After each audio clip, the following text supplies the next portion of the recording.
Today's topic, we're going to discuss communication with our special guest. I'll let her introduce herself. I'll call her Emma. Uh, what do you call it? Emily? Emma? Emanuela or Emma, whichever Emma. is easier. And she wanted to discuss communication and the relationships she's having, exploring her spiritual connection, mental connection, and physical connection. Can you go into describe this communication? So I kind of wanted to explore that through communication. So if I allow myself to spiritually connect, I have to somehow communicate with myself, right? Right. However I choose to do that is up to me. Mm-hmm. So if I allow myself to connect physically, I have to tell you through communication what I need and what I like and what I don't like. Mm-hmm. So really being honest to the ideal of communication. So if I'm going to communicate with a human being, I want to tell you everything. I don't want to just say, hey, you made me feel good and that's it, which is great. But I want to tell you not only making me feel good, but I want to tell you how you made me feel. Mm-hmm. Versus just saying you made me feel good. So what do you attempt to explore in this communication? Is it a greater level of understanding of self, or is it a greater connection, or all of the above? I feel that it's all of the above. It brings myself in a space of consciousness. So there's never a subject matter where someone could come back to me and say, well, you never told me, well, I never understood. And if there is, then there needs to be more clarity on my end or towards the subject matter. So the more I communicate, I find that people in my experiences are able to understand me better. So before I communicated one or two dimensional, right? Mm-hmm. Where I was able to tell you I'm happy, I'm sad, or not tell you at all.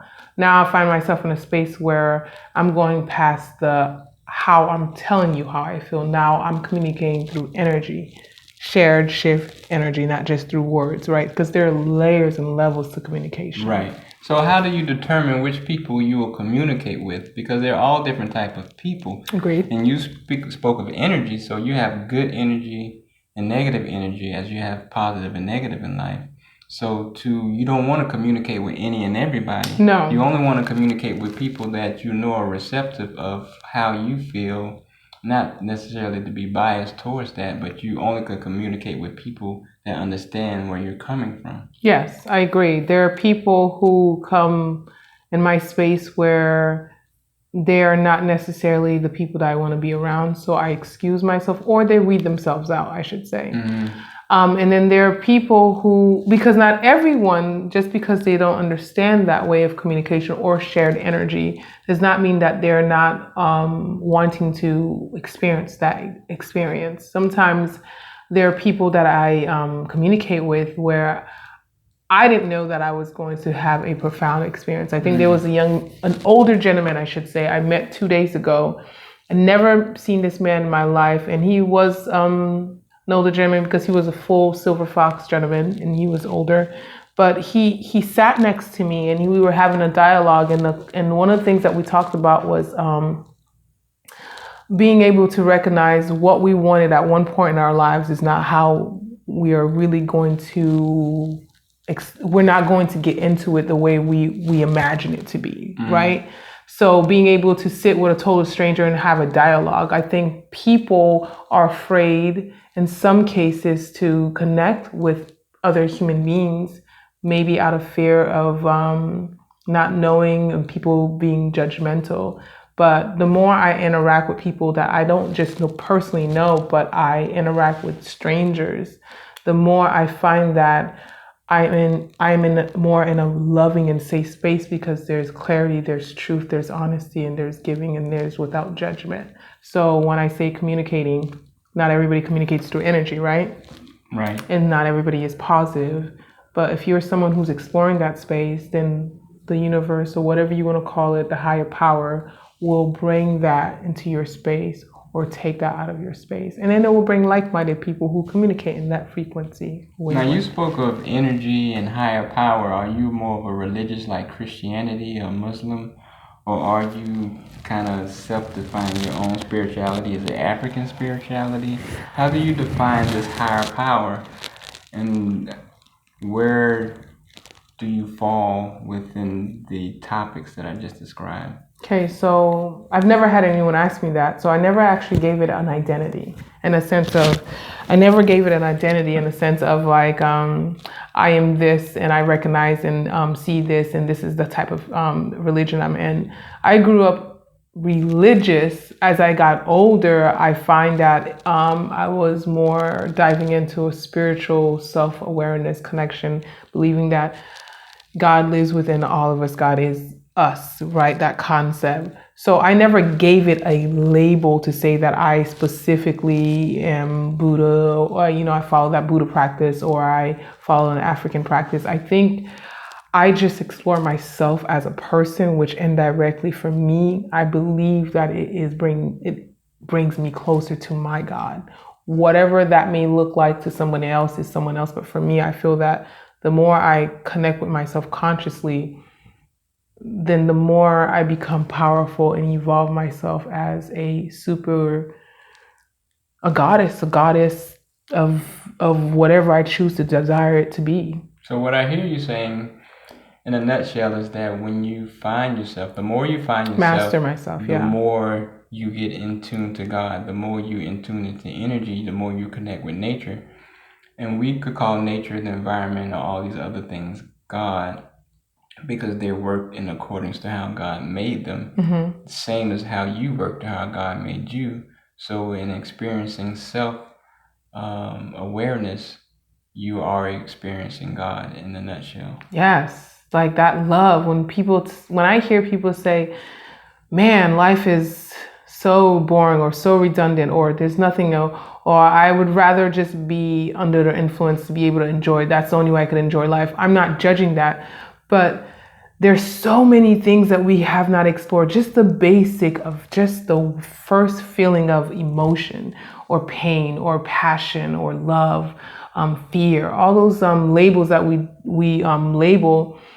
Just being present in a space without judgment can make life so interesting.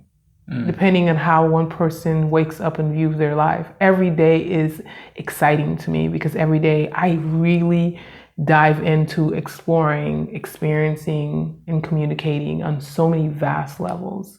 So for me personally, I'm intrigued with life. I'm intrigued with connections with people. I'm intrigued on different levels of communication and how to communicate. Learning different new ways of communication is something that I find that I'm learning even now as I live my life. So you've learned a new appreciation of self, because that's what I'm hearing? Yeah, and communication is something that we sleep on. Just not communication is not always through words. I could be across the room and a complete stranger could look at me and I look at them and we just get it. So you're in tune also not only in verbal communication but body language as well, and a spiritual connection that occurs when there is a connection that is made. And that speaks so much volumes. And to me, that brings another level of awareness and self-healing. So when you connect with someone, and connecting could be on all levels, not just sexually. I mean that on a whole spiritual level. When you allow yourself to connect without judgment to another human being, you literally allow yourself to evolve and heal, and you magnify yourself. So then you indirectly enhance, you help others grow, and you grow within yourself as well. I mean, that's what I believe. It doesn't necessarily mean that someone else has to believe that, but I believe that because that's what I'm experiencing personally. So basically, as you grow and grow into who you are, you become powerful. Basically, you become as the creator, being powerful, understanding all the things that you understood that power to be or God to be. You're experiencing those things, and it's bringing you a certain level of awareness, joyful fulfillment or positive fulfillment. And to you, you're really enjoying the experience. Yeah, I mean, so much so that I find that I have abilities that I didn't know that I was capable of. So the concept of we are all born with gifts, right? Some of us, our gifts are hidden. Some of us, they haven't been out. And some of us, we already know at the age of 5 years old. Some of us are blessed in that space.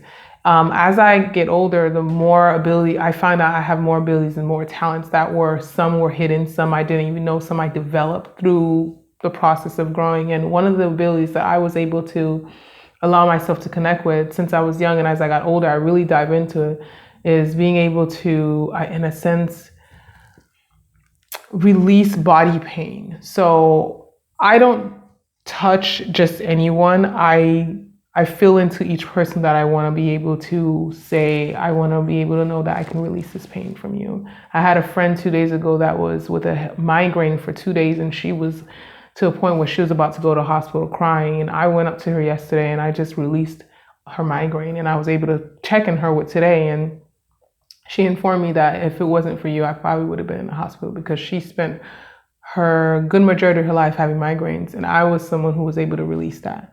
And now if she gets that again, she could just call me and I'll be able to release that again. So it's being aware, communication, not just verbally, being able to communicate through the body, being able to understand what's happening within ourselves and how and why these things are happening. So those are all levels of communication. It's just in how one views it. So now you've entered into an area where you're able to connect with the powers of the universe, should I say, or within your inner self. With the powers of the universe exist outside and also within us. And so now you're able to extend that healing that you're finding upon yourself to others in a way that's not only beneficial to you, so you're able to build your village, so I say. Yes. Because it takes a village. And so each one teach one. Yes. Or each one heal one, in your case. Yeah. All of the above, I like that. Each one heal one, each one teach one. Yeah, that's true. It's finding these amazing abilities that we all have hidden inside of us. Some of us are healers, some of us are storytellers, some of us are other powerful beings and that have other powerful abilities. And sometimes we get so caught up in things that are not necessarily us, that we become those things. You know what I mean? So Therefore we don't even recognize self. Therefore we can't even understand how to even start to communicate the way we should. Right. So there's that disconnect. And when you start to master yourself, you really start to really see what your abilities are and what you were born with and your gifts in life, and some of us are better communicators than others, and that's why each one teach one, right? Right. And sharing those same shared knowledge. Sharing is caring. Sharing is always caring. I love to share, as you know. So basically you're finding the God sense where it says, God says, I am that I am. Mm-hmm. So literally, since a bird is a bird, a tree is a tree, and what you're saying in general is that most people aren't who they are. We become who we thought we were, or the image that we portrayed we were. And sometimes we believe it. We believe in things that are outside of who we are. And we become those things, which is the crazy part. Once you become these things, you're not I am that I am. You are what you think you are at that point. Finding home, it gets harder. And so the self-confidence that you're finding now, you don't have to put into what you wear, what you ideology you think, or the bigger house you have, or the expensive car you drive, because now you know your worth. And your worth now is not put into outside things, it's put into inside things, and those inside things can also generate what we call material possessions. Right. What is the definition of rich? Right. I am richer than most millionaires. I know that because I have knowledge and abilities and awareness of things that I am capable of and know that I'm capable of. Right. And there are people who pay, who buy, who, spend their life just searching for things. But the truth is, the search, you need not to go anywhere. Right. It's within self. So in that, experiencing black love as opposed to worldly love is an experience you've experienced that's unlike any other. Yes. That cannot be purchased. No. Cannot be believed. No. You must be that what it is. As God says, I am that I am. And so black love is what it is. Yes. And so to communicate to yourself and to be able to connect with the world, not the world itself, but with nature and God itself, you're enabled to go back and forth and having a relationship. And now you're able to extend that relationship to other people. Yes, and now without you're judgment. Experiencing love in its pure form, and not necessarily that of a storybook or of a magazine or of a movie or a belief system, or something you believed in your head based on what you've seen. Right. The Is that traditions that we are raised. And for me, there's nothing wrong with traditions. There's nothing wrong with ways of someone introducing you, as long as you, as a human being, you're holding yourself accountable and doing the research within yourself and recognizing, okay, this is who I am, this is who I'm not, or recognizing, you know what, I was raised with this, but doesn't mean that it is who I am. Right. You know, and I think that a lot of people become something that they're not because that's what they were taught to become. You know, Right. In order for you to be successful, you have to be a lawyer, you have to be a doctor. That concept, that belief system. In some cases, yes. In other cases, no. You know, you can be successful without being a lawyer, without being a doctor, which I'm just using as vague examples. But the point is, it goes back to the concept of just recognizing who are you. Right. So in turn, really what we have to do, what I'm hearing, is that you have to redefine or reevaluate the existing terms of which we live by. Communicating with self. Right. To communicate and explore the right things. So therefore, we have to establish what is truly communication, what is truly love, what is a man, what is a woman, who is God, and what is the nature of God. And if you understand the nature of yourself, you understand the nature of God, because there can't be any differentiation between the creator and his creation. So therefore, what I'm saying is that experiencing love in its pure form, you have to examine love, the definition of love, the definition of communication. Because if a person says, I love you physically, it's not the same as they say they love you mentally. And it's not the same as when they say, I love you spiritually. Yeah, clarify that, please, for me, because there are a lot of people who are in love. And let me tell you, they're loving the wrong thing because they weren't told with clarity, I just love you for your legs. I just love you for those eyes. I just love you for those, you know, that big heart that you got, that you love me so well. Well, let's clarify. How do you love me? Right. And so to understand that goes back to communication. If I communicate through physical means, meaning I express myself only through physical gifts and how strong I am, I'm going to see love in terms of physicality. How well do I have sex? How, big is my penis? You know what I mean? Yeah. How much do I spend? As opposed to spirituality, asking that question. Now you have to look at the person's character in whole and not just a part. Where mentally you might love them for a conversation or the way they think. That's still just a part. Yes. So when you look at spirituality, you have to look at yourself as a spiritual being in order to connect or ask the correct questions to know if a person loves you spiritually, mentally, or physically. Because all three of them together, that's the only way it's going to make sense. Most people are into this one-dimensional love where they just, I have love for you, or I love her because she's been with me or he's been with me for several years. But the truth is, what else do you love? Right. Do you love their soul? Do you love their minds? Do you love everything outside? If they were to lose physically everything, would you still then be there loving them? Right. So it's like that clarity. I think that when people get into even relationships or marriages, and why there's so many divorces is because the concept of being able to have a dialogue about how you love me is so taboo. But it's as if they just accept, oh, they love me, so they love everything about me. Right, but see, that's the miscommunication, because you can't communicate if you don't know who you are. You can't communicate the correct things if you don't know who you are. If you don't know. Yeah, and most people struggle in that area. The thing about knowledge is we're all ignorant. As you become smart in one category, you become dumb in another, because you can't know all things at all times. That's why it takes a village to raise a community. So what she knows, I don't know. And what I know, she doesn't know. And so when you have that village, it creates the whole. And we explore those other things and subject matters that we're weakened by connecting with people who are strong in those subject matters. Right, and then we find that balance. Right. And so we go into relationships trying to communicate to people who are broken, because coming out of and I'm going to speak for this